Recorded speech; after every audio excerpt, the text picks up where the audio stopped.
studio. J'aimerais maintenant inviter l'honorable Maurice Bélanger, député d'Ottawa-Vanier, au micro, afin de dire quelques mots au nom du gouvernement du Canada. Monsieur Bélanger.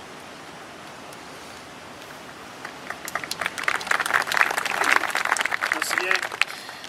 J'aimerais bien parler au nom du gouvernement du Canada, mais ce ne sera pas le cas. Je vais parler au nom de mes collègues parlementaires, mais avant tout, j'aimerais saluer les gens qui sont avec moi ici en avant, ma collègue Madeleine Meyer, l'honorable Madeleine Meyer, Monsieur le sénateur, Monsieur Dewar, mon conseiller municipal également, c'est pas le mien, mais c'est mon bon ami, Monsieur Vedard, and the lady from the Diefenbunker, thank you for being here. Je voudrais saluer aussi mon bon ami Ray, Monsieur Ray Paquette d'être là. I want to congratulate the Dominion Institute for the initiative, for being here, but also for choosing this site. They're very lucky too with the weather. It's a wonderful day today, and compared to some of the days we've had over the summer. But this site is rather well chosen, not only for the monument behind me to commemorate the contribution of the Aboriginal peoples of our country to this country. Also, it's in the shadow of the headquarters of the Department of National Defense, and that these two sort of look at each other on a daily basis, I think, is quite appropriate.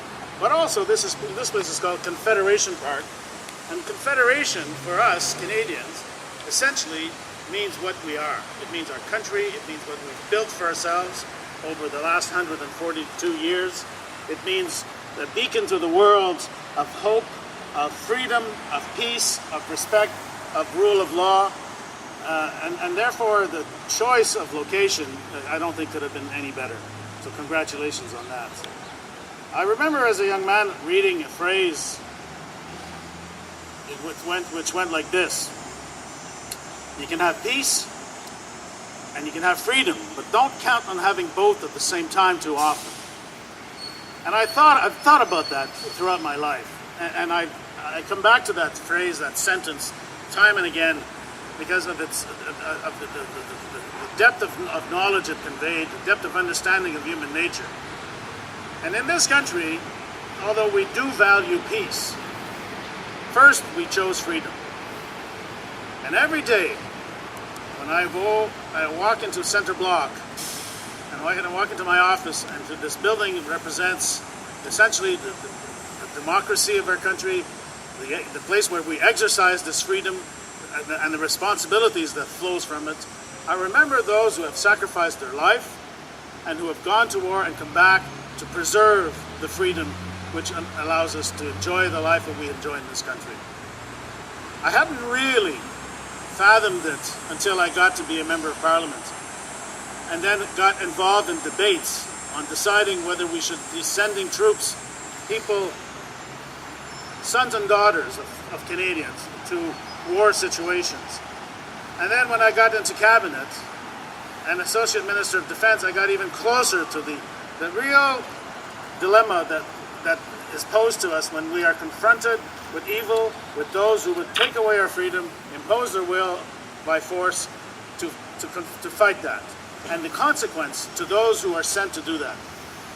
And I've come to appreciate it much more now, and I do so on a daily basis. When I walk into the Parliament, I thank those who are here today. I thank those who have left, give their lives, who we've left behind. And now, as a grandfather, I try to convey that. My friends from the Legion here, the Rainier Legion, will know that I bring my granddaughter now to the ceremony every year, and she has started to understand what it means.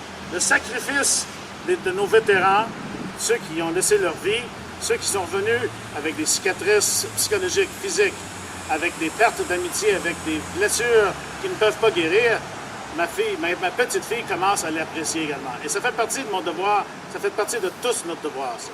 We have left, with freedom we have one obligation vis-à-vis our veterans, and that is to remember. So congratulations to the Dominion Institute and the Ontario government for initiating this. Je pense qu'il est très sage de faire ce genre de réception aujourd'hui, ce genre de cérémonie, pour valoriser ce à quoi ce que nous oublions trop souvent, le sacrifice que vous avez été demandé de faire, que d'autres ont été demandés de faire qui ne sont pas venus, le sacrifice ultime en fin de compte. Alors, je suis très reconnaissant de l'occasion ici de venir avec vous aujourd'hui, reconnaître de vive voix ce que nos vétérans ont fait. I am very, very grateful for the freedom that I enjoy, that my family enjoys, that we enjoy as a society, and the peace that fortunately comes with it these days. Alors, merci infiniment et je vous remercie du fond du cœur de votre sacrifice.